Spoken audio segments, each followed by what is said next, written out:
I am back finally, and I'm already doing an iPhone screen replacement. Let's do it together.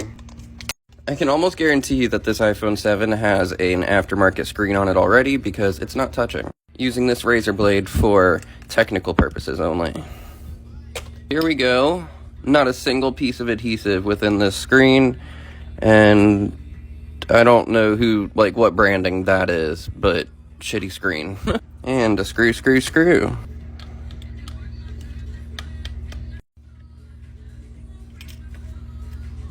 Unplugging the battery connector.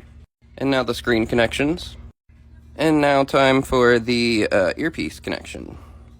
Make sure I didn't unplug that one. Screwing to get this top piece off.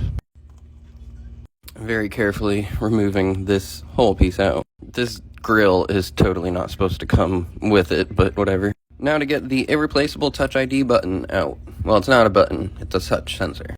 Here we go. This thing has absolutely no adhesive holding it in at all, anymore. It's just here. And now this trash ass screen can go. And now it's time to clean up the edges and leftover adhesive like the last tech did not do.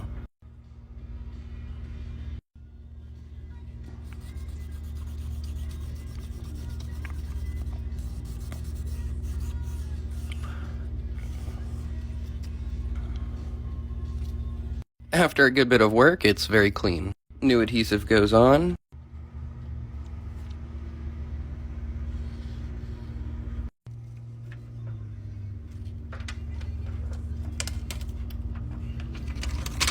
Boom.